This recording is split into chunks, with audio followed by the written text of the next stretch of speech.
Have you ever stopped to think, really think, if maybe the quietest acts of faith, the ones nobody really sees, are the ones that actually, change the world? Those small choices, the unflashy ones, they can ripple out in huge ways. Well, today we're doing a deep dive into someone like that. A really compelling story from early Christian history. His name is Epaphroditus.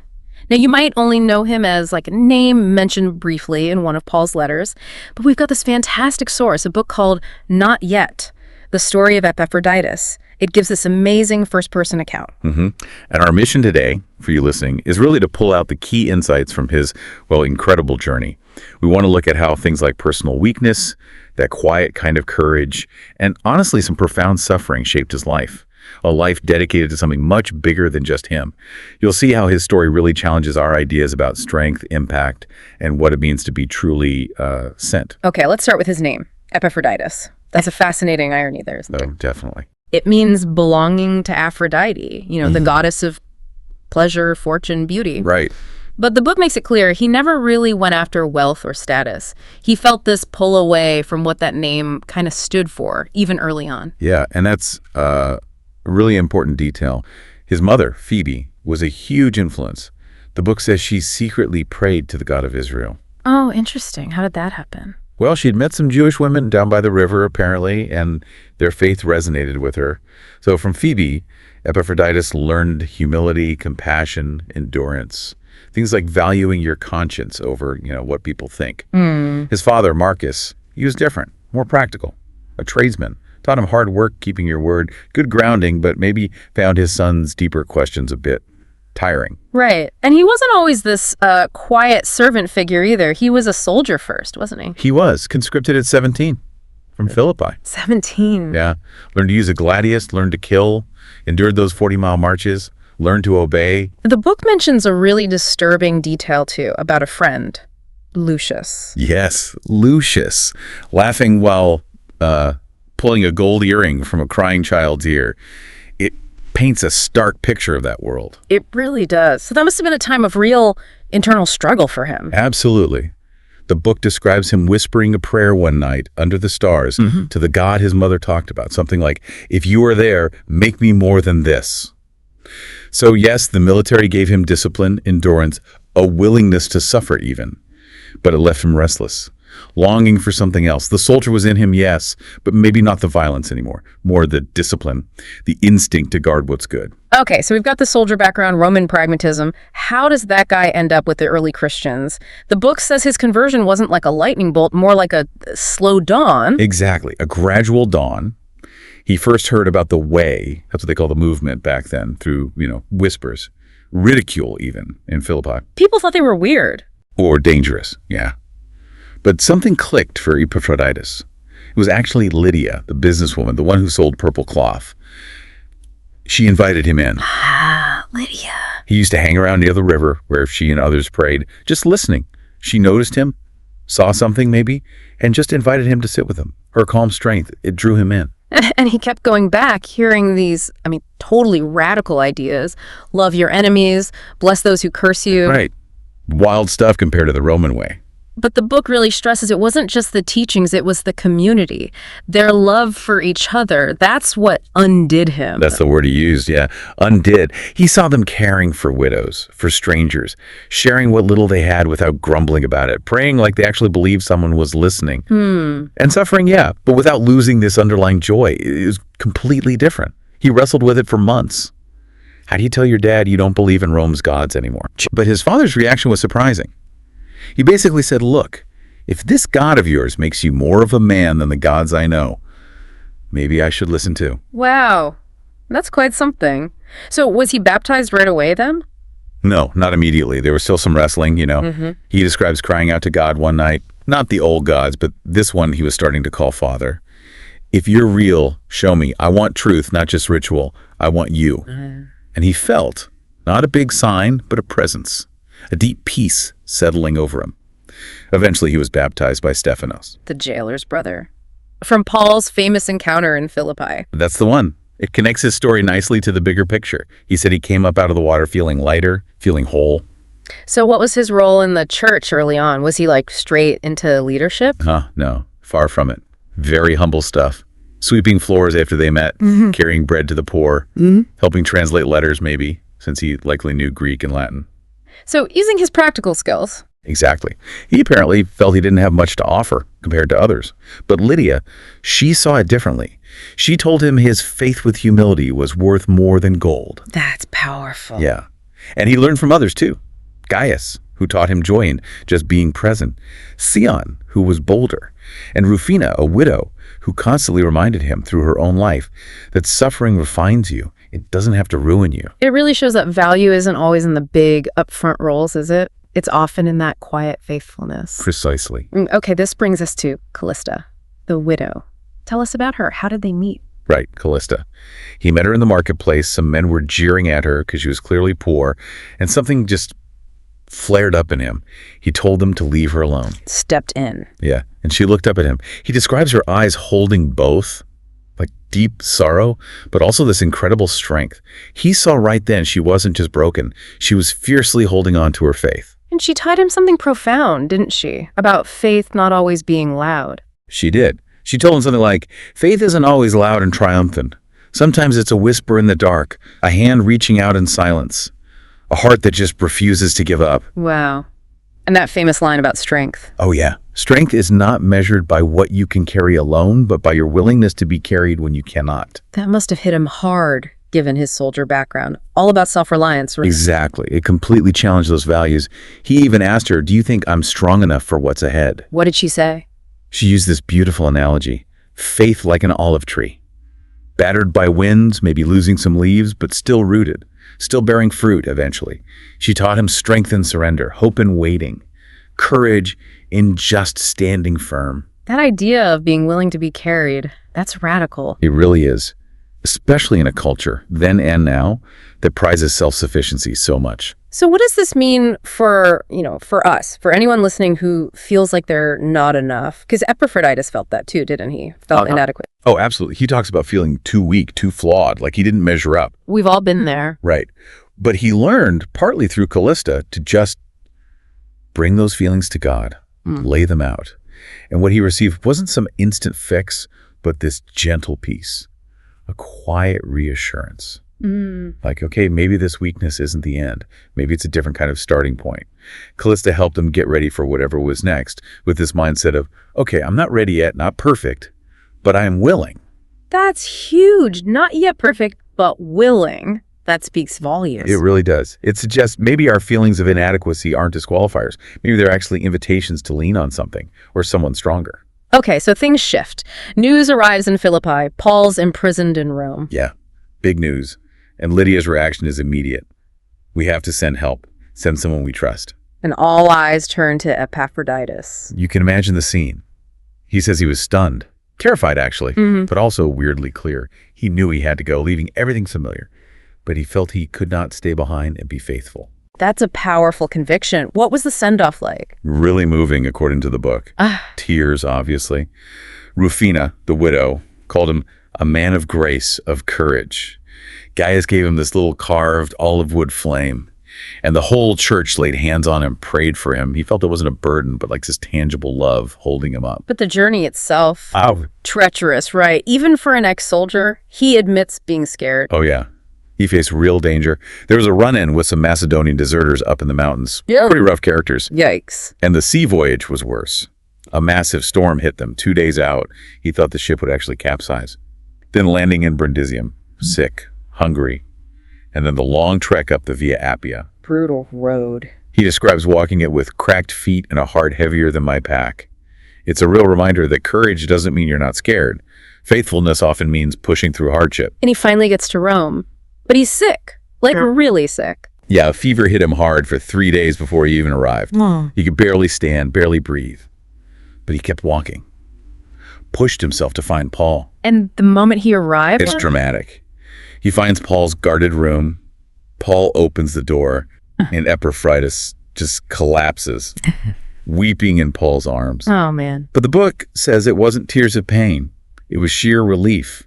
He'd made it. He delivered the gifts, the letter. He hadn't failed them. So he finds Paul in this small room, guards outside, right in the heart of noisy Rome.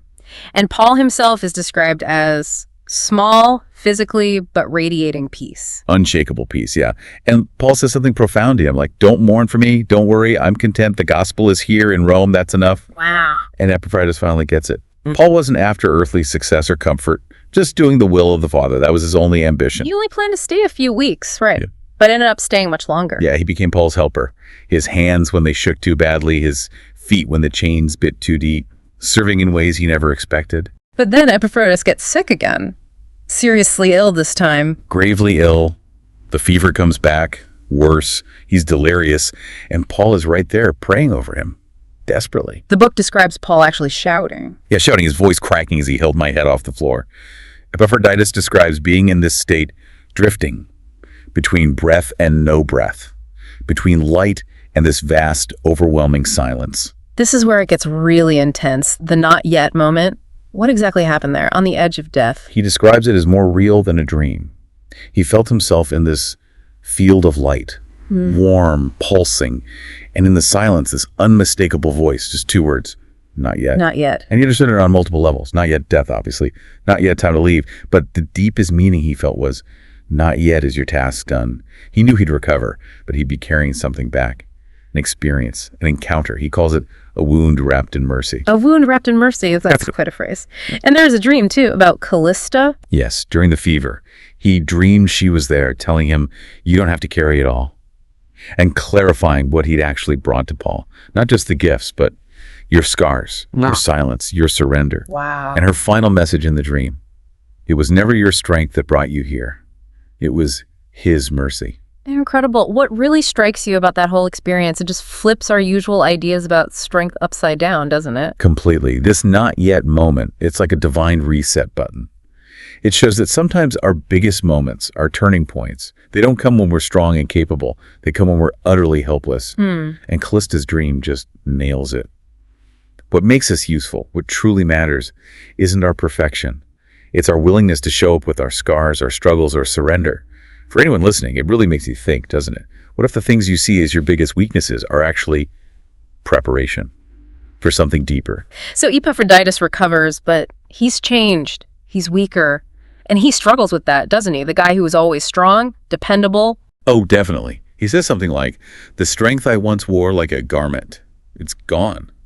Or maybe God has taken it for a season. Either way, I am learning to sit still, and it is harder than I thought. I can imagine. Sitting still is hard work. Right, and Paul gives him this amazing perspective. He says, we don't only glorify Christ through what we do. Sometimes we glorify him by how we wait. How we wait. So that little cramped room in Rome becomes this place of paradox for him. He realizes the stillness isn't a punishment, it's participation. Like his father sharpening a blade, the waiting is part of the process. The shaping happens then, not just when it's being used. That's such a countercultural idea. Stillness as service, waiting as growth. Totally. And in that stillness, he starts seeing things differently, noticing small acts of kindness, the kingdom working in the shadows.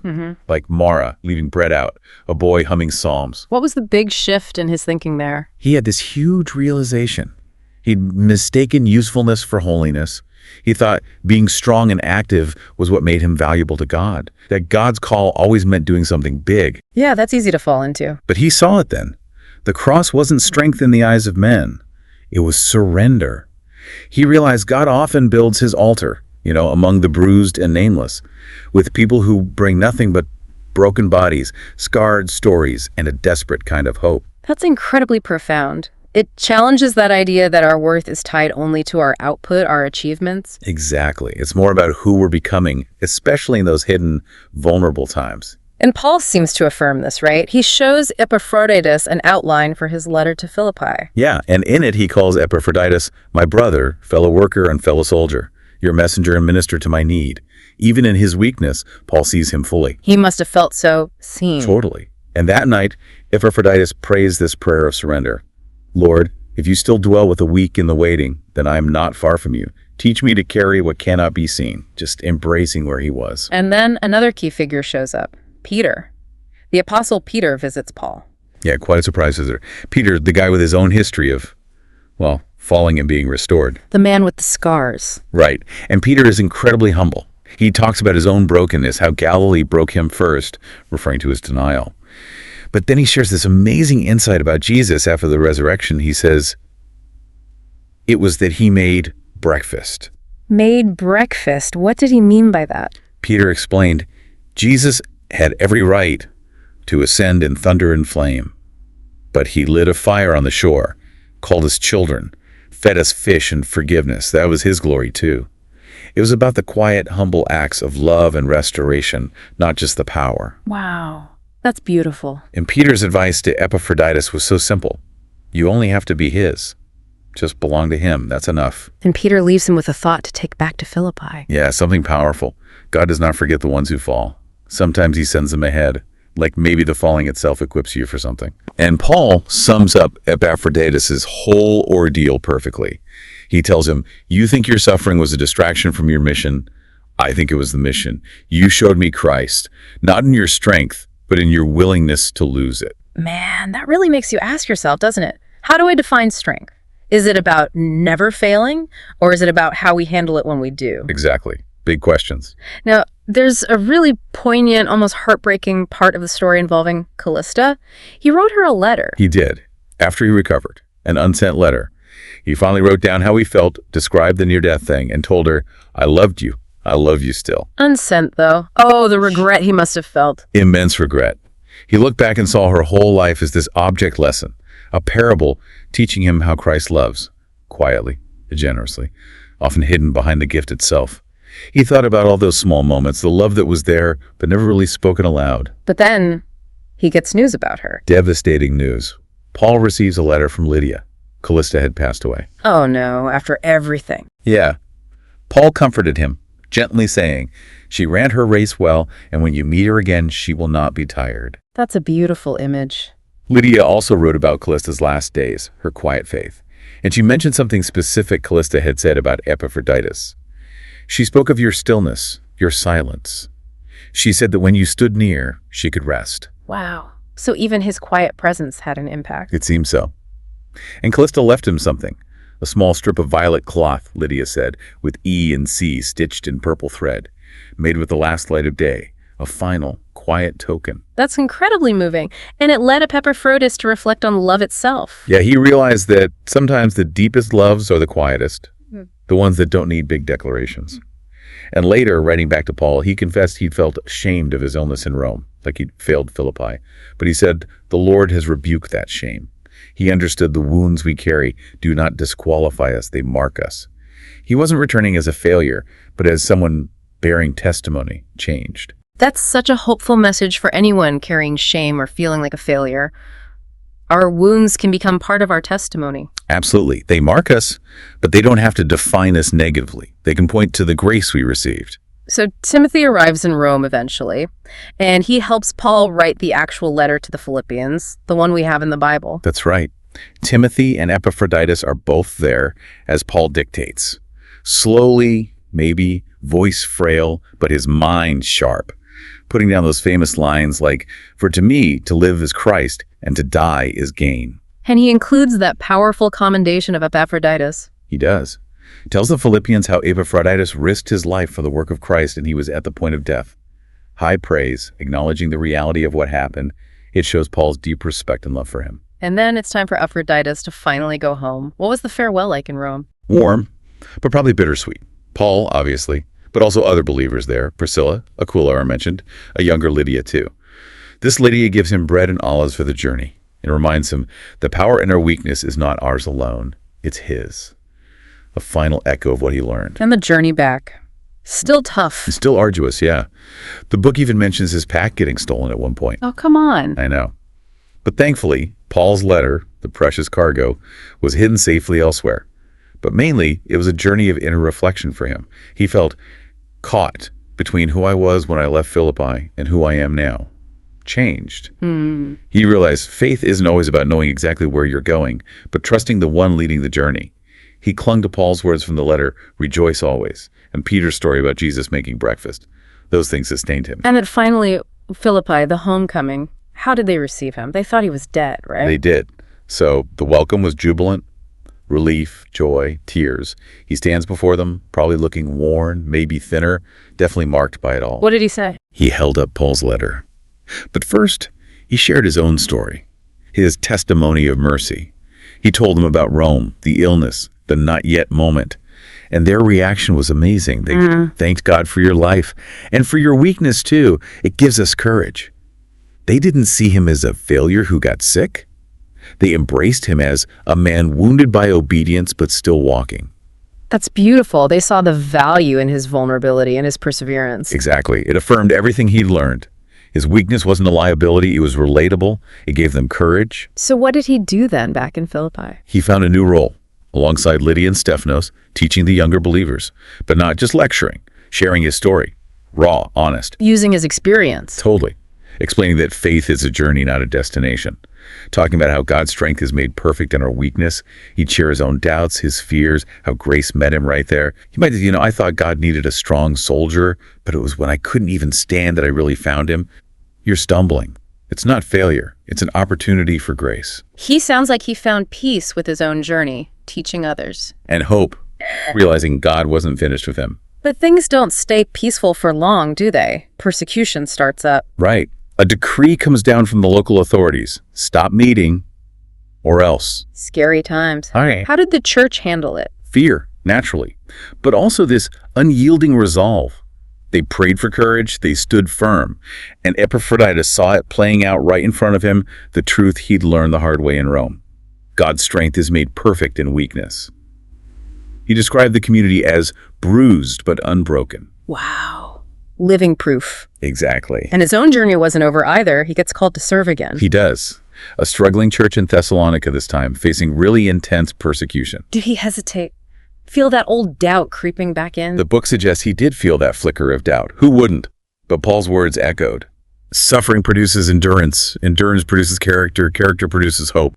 He knew the pattern. So he went. He went. But as a different man. Not as the man who once thought he had to be perfect, but as the man who had learned to depend wholly on grace.